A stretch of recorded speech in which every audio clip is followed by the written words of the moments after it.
Tips मैं देने वाला हूँ, अगर उनका यूज़ करते हैं तो आप अपने वास्तु को बहुत ही ऑस्पिशियस बना सकते हैं। सबसे पहले हमें देखना है इस सीरीज में, मैं आपको दरवाजे आपके किस तरह के होने चाहिए, प्लॉट के साइजेस किस तरह के होने चाहिए, कलर्स किस तरह के प्रयोग करने चाहिए, दरवाजों पर या अंदर इंटीरियर्स में कौन सी मुख्य बातें ऐसी हैं जो आपके घर में आपको विशेष ध्यान रखनी चाहिए। इंटीरियर का और आर्किटेक्चर का मतलब डायरेक्ट वास्तु से कहीं ना कहीं लिंक्ड है। वास्तु की जो परिभाषा है वो नॉर्मल तौर पे इस तरह से आती है, या क्लाइंट के दिमाग में ये विजन रहता है कि केवल आपने एक अपनी मैपिंग वास्तु के अकॉर्डिंग करा ली तो हमारा वास्तु हो गया, जबकि ऐसा बिल्कुल भी नहीं है। वास्तु एक बहुत डिटेल फील्ड है। आप फाउंडेशन से लेके इनफैक्ट आप घर के भूमि पूजन, जैसे हम शिलान्यास बोलते हैं, उस शिलान्यास से लेके आप कलर स्कीम तक पूरा अगर एक एक चीज वास्तु के हिसाब से अलाइन कराएंगे तभी ही आपको संपूर्ण प्रभाव वास्तु के मिलेंगे। एक जोनिंग कराने से कि साउथ ईस्ट में किचन हो या नॉर्थ ईस्ट में मंदिर हो या साउथ वेस्ट में हमारा बेडरूम हो, ये वास्तु नहीं है।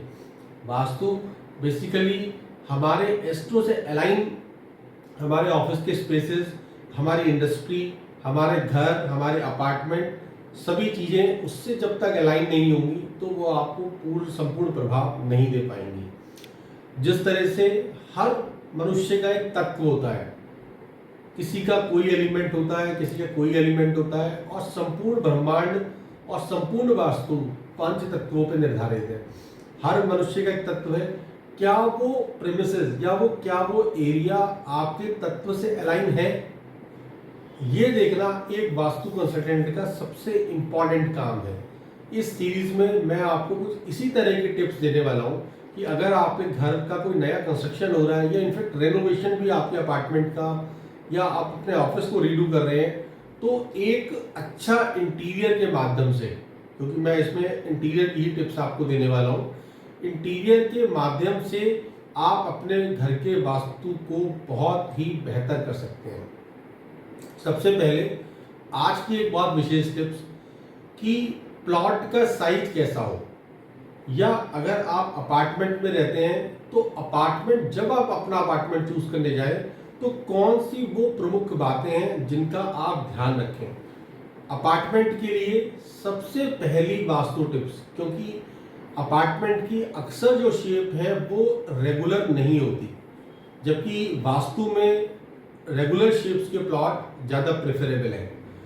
रेगुलर से मतलब कि आयताकार या वर्गाकार प्लॉट जो है, मतलब 30x60 या 40x30 या कोई भी साइज हो, रेगुलर शेप के प्लॉट ज़्यादा प्रेफरेबल है।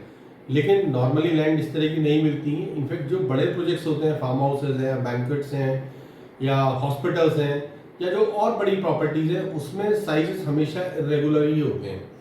तो उन इरेगुलर साइजेस को रेगुलर करना और प्रॉपर प्रभाव को लेना, ये एक वास्तु कंसल्टेंट की सबसे बड़ी ड्यूटी होती है। इसी तरह से जब हम एक अपार्टमेंट को पसंद करने जाएं तो केवल उसकी दिशाओं को ना देखें। दिशाएं तो आपको देखनी ही है कि आपका जो मुख्य द्वार है वो किस फेसिंग में आ रहा है, लेकिन उसके साथ में इम्पॉर्टेंट है कि आपके घर का कौन सा कोना कटा हुआ है। क्योंकि अक्सर आप देखते हैं जब बिल्डर्स फ्लैट बनाते हैं तो कहीं कुछ प्रोजेक्शंस निकले होते हैं, कोई पार्ट उसका अंदर होता है या कोई पार्ट बाहर होता है। आज की मेरी बहुत विशेष tips specially for apartment vastu के लिए, कि आप ये देखें कि आपके घर का कौन सा कोना कटा हुआ है, और ये विशेष ध्यान रखें कि कोई भी कोना कटा हो लेकिन नॉर्थ ईस्ट और साउथ वेस्ट उस भवन का या उस अपार्टमेंट का ना कटा हुआ हो। इनको क्लियर करिए। बाकी दिशाओं को हम फिर भी एक रेमेडीज के माध्यम से सही कर सकते हैं, लेकिन ये दिशाएं वास्तु में बहुत महत्वपूर्ण रखती हैं, इनका विशेष ध्यान रखें। आज के लिए इतना ही। कल मैं एक नई वास्तु टिप के साथ फिर आपके साथ शाम को 8 बजे मौजूद हूँगा। धन्यवाद।